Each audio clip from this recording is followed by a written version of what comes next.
Hi. காசோ இஷிகாரு இந்த புக்கை 1989ல எழுதியிருக்காங்க. Remains of the day. Amazon CEO Jeff Bezos வந்து if you want to read one book, read this book remains of the day. இதை நீங்கள் கரியரோட ஸ்டார்டிங்கில் ஒரு யங் ஃபேஸ் ஒரு 20ஸ்ல படிச்சீங்கன்னா இது புரியாது. It doesn't make sense because subject கொஞ்சம் டிஃப்ரெண்ட்டாக இருக்கும். ரைட்டிங்கும் கொஞ்சம் டிஃப்ரெண்ட்டாக இருக்கும். இந்த இந்த ஆத்தரோட ரைட்டிங் எப்படி இருக்குன்னா ரொம்ப டீப் எமோஷன்ஸை ரிஃப்ளெக்ட் பண்ணுவாங்க. ஸோ இதுக்கு கொஞ்சம் எக்ஸ்பீரியன்ஸ் அண்ட் மெச்சூரிட்டி இருந்தால் this book will be easy for you to understand. ரஃப்லி 10 புக்ஸ் கீழே தான் இவர் பப்ளிஷ் பண்ணியிருக்காங்க. அவரோட 2 புக்ஸை மூவிஸாக அடாப்ட் பண்ணியிருக்காங்க. ரிமைன்ஸ் ஆஃப் த டே வந்து புக்கர் ப்ரைஸ் நிறைய ரெக்கமெண்டேஷன்ஸ் வந்த புக் இது. ரொம்ப ட்ராமா கிடையாது, ட்விஸ்ட் கிடையாது, பெரிய பிளாட் கிடையாது, லவுடாக கத்தி பேசுகிற கேரக்டர்ஸ் எதுவுமே கிடையாது. Stevens is a butler. இந்த கேரக்டர் பேர் வந்து ஸ்டீவன்ஸ். இவர் கூட முன்னாடி கென்டன் மிஸ் கென்டன் ஒரு எம்ப்ளாயி ஒர்க் பண்ணிட்டு இருப்பாங்க. Then later on she got married to a different person and she moved away. இப்போ இந்த மேன்ஷனை வந்து ஃபர்ஸ்ட் ஒரு இங்கிலீஷ் கிங் யாரோ வச்சிருந்தாங்க. ஹி பாஸ்ட் அவே, இறந்து போயிட்டாரு. அதுக்கப்புறமா வந்து ஒரு அமெரிக்காலேருந்து வந்த ஒருத்தர் வந்து ஒரு பெரிய பிஸ்னஸ் ஓனர் இந்த மேன்ஷன் இந்த எம்ப்ளாயிஸ் எல்லாத்தையும் கலெக்டிவாக வந்து வாங்கிடுவாங்க.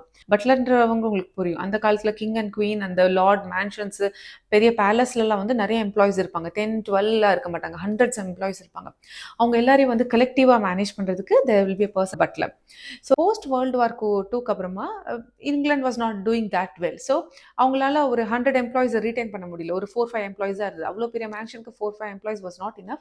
அப்போ இந்த பட்லர் ப்ரப்போஸ் பண்ணுவார் இந்த அமெரிக்கன் எம்ப்ளாயி கிட்ட, நான் என்னோட ப்ரீவியஸ் எம்ப்ளாயிஸ் இருக்காங்க, I can just go talk to them, அவங்க கிட்ட நான் போய் பேசிட்டு வர சொல்ல வைக்கிறேன். பிகாஸ் நம்மளால இந்த மொத்த மேன்ஷனை ஒரு 4-5 எம்ப்ளாயிஸ் வச்சு பார்த்துக்க முடியல. And American will be like, oh please go, break எடுத்துக்கோ, ஒரு 3 days ஹாலிடே எடுத்துக்கோ, என் கார் எடுத்துக்கோ, பெட்ரோல் கூட நான் போட்டுக்கிறேன். That was the first time Steven is hearing something like that. ஏன்னா அவரோட முன்னாடி ஃபோமோர் எம்ப்ளாயர் வந்து அவரோட ஒர்க் பண்ணும்போது the life with him, the personal life with the former employee was very different. He was like bound to professional moral responsibility டிக்னிட்டின்ற இதெல்லாம் ரொம்ப ரொம்ப சின்சியராக பார்த்துட்டு இருப்பாங்க. ஸோ வேர்ல்டு வார் 2க்கு அப்புறமா 1942 இப்போ ப்ரெசென்ட்டாக ஸ்டீவன்ஸ் வந்து ரொம்ப பிஸியான ஒரு டைமில் இருக்காரு. So he decide to go on for a journey. ஏதோ ஒரு 3-4 day ரோட் ட்ரிப். ஒரு பியூட்டிஃபுல்லான ஃபோர்ட் விண்டேஜ் கார் எடுத்துகிட்டு போவார். சூப்பராக ட்ரெஸ் பண்ணியிருக்கும். So this book is all about that. First time Stevens வந்து ஒரு அமெரிக்கன் ஒரு ஓனர் வந்ததுக்கப்புறம் 3 day பிரேக் எடுத்துகிட்டு வெளியே, அவ்வளோ வருஷமாக இவர் பட்லராக ஒரே மேன்ஷனில் ஒர்க் பண்ணிட்டு இருக்காங்க. அந்த 3 days ட்ராவல் பண்ணும்போது அவர் அவர் ஃபேஸ் பண்ணுற விஷயம், அவர் பார்க்குற விஷயம், அவரோட அண்டர்ஸ்டாண்டிங் எல்லாமே வந்து அந்த 3 daysக்கு அப்புறம் மாறிட்டு ஒரு டிஃப்ரெண்ட் பர்சனாக அவர் வராரு. அந்த 3 days ஜேர்னியை கேப்சர் பண்ணுறது தான் இந்த புக். கொஞ்சம் தூரத்துக்கு வந்துட்டாரு. அப்போ ஒரு ரோட்ல ஸ்ட்ரேஞ்சர்ஸ் உட்காந்துட்டு இருக்காரு. சும்மா ஒரு பிரேக் எடுக்கிறாரு, வண்டி நிறுத்தி பிரேக் எடுக்கிறாரு. அப்போ ஸ்ட்ரேஞ்சர் சொல்றாங்க, இங்க ஒரு நல்ல ஸ்பாட் இருக்கும், போய் பார்த்துட்டு வாங்க. நான் ரொம்ப சூப்பரா இருக்கும் அந்த இடம். பார்த்துட்டு இதை நான் ஏன் பார்க்கல, நான் இங்கே தான் இருக்கேன், இதே ஊர்ல தான் இருக்கேன், பக்கத்துல தான் இருக்கேன், ஒரு வாட்டி கூட நான் இங்க வந்து பார்த்தது இல்லை, இதை நான் கேள்விப்பட்டது கூட இல்லையே, ஏன் இதை நான் மிஸ் பண்ணேன்னு ஃபீல் பண்றாரு. அப்படிதான் அவரோட ரோட் ட்ரிப்பை ஸ்டார்ட் பண்றாரு. ஸோ ஃபர்ஸ்ட் டைம் ஒரு வில்லேஜஸோட எல்லாம் இன்ட்ராக்ட் பண்ணும்போது தான் புரியுது, அவர் இதுக்கு முன்னாடி ஒர்க் பண்ண ஓனர் வந்து அந்த அளவுக்கு ஒரு நல்ல ஓனர் இல்லை. நல்ல ஓனர் சொல்ல மாட்டாரு, அவரோட பாலிசி வாஸ் நாட் குட். அவர் வந்து கொஞ்சம் ஜெர்மன் ஃபேவராக ஒர்க் பண்ணியிருப்பாங்க, ஜூஸ்க்கு கொஞ்சம் அகெயின்ஸ்டாக இருப்பாங்க. ஸோ ஹீ திங்ஸ் நான் எதுக்கு இந்த மாதிரி ஒரு எம்ப்ளாயி கிட்ட ஒர்க் பண்ணேன்னு யோசிக்க ஆரம்பிப்பார். அப்போதான் அவருக்கு புரியுது, என்னோட ஊர் மக்களுக்கு என்னோட ஓனரை என்னோட லார்டை பிடிக்கல. அப்போ இஸ் கைண்ட் ஆஃப் ஃபீலிங் கொஞ்சம் டிஸ்கம்ஃபர்டபுளாக இருக்காரு. சீக்கிரமாக அந்த இடத்துல ரேப் அப் பண்ணி ரூமுக்கு போயிட்டு யோசிக்கிறாரு, ஏன் டிஃப்ரெண்ட்டாக இருக்கு. எங்கள் அப்பா சொல்லி கொடுத்ததான் நானும் பண்ணேன். எங்கள் அப்பா ஒரு கிரேட் பட்லர், அதுதான் எனக்கு சொல்லி கொடுத்தாரு, நானும் அதை தான் பண்ணேன். எப்போவுமே வந்து நம்ம ஓனரை வந்து எப்படிப்பட்டவங்க நம்ம யோசிக்கவே கூடாது. நம்ம சர்வீஸை கரெக்டாக பண்ணணும். ஏன்னா எல்லாருமே இங்கே ஓனர்ஸாக இருக்க முடியாது, அவங்களுக்கு ரெஸ்பான்சிபிலிட்டிஸ் இருக்கும். நம்ம 100% நம்ம வேலையை பண்ணால் அவங்க வேலையை கரெக்டாக பண்ணலாம். இப்படி அவரோட தாட்ஸை வந்து யோசிச்சு பார்க்குறேன். யார் உங்கள் ஓனர்னு கேட்கும்போது ப்ரீவியஸ் ஓனரை பற்றி அவர் மென்ஷனே பண்ண மாட்டார், ப்ரெசன்ட் ஓனரை பற்றி மட்டும்தான் அவர் பேசுவார். அவர் ப்ரீவியஸாக அவர் அந்த பர்சன் கூட ஒர்க் பண்ணிருக்கேன் அந்த நேமை கூட அவர் மென்ஷன் பண்ணியிருக்க மாட்டார். One thing is because he things நம்ம இதுக்கு முன்னாடி ஒர்க் பண்ண எம்ப்ளாயை பற்றி நம்ம தப்பாக பேசக்கூடாது, அவர் என்ன தப்பாக இருந்தாலும் அதை பற்றி நம்ம தப்பாக பேசக்கூடாது, it is not my duty. ஏன்னா it is more like we left the job, இப்போ வேற ஒருத்தங்க இருக்காங்க, that is not the right thing. The second thing is policy வந்து ரொம்ப ப்ரௌடாக இல்லாதனால அவருக்கு இப்போ அந்த அந்த ஓனரை பற்றி அவர் பேரை சொல்கிறதுக்கும் கொஞ்சம் ஹெசிடேட் பண்ணுவார். அவருக்கு ஒரு இடத்துல வந்து ரொம்ப டென்ஷனாக இருக்கும், கொஞ்சம் க்யூரியஸாக இருக்கும். மிஸ் கென்டனர் இவ்வளோ வருஷம் 30-40 இயர்ஸ்க்கு அப்புறம் மிஸ் கென்டனை பார்க்க போகிறாரு. ஒரு ஒரு விஷயம் என்னன்னா, அவங்களுக்கு திரும்பி மிஸ் கென்டன் அந்த பேலஸ்க்கு வந்தா நல்லா இருக்கும்.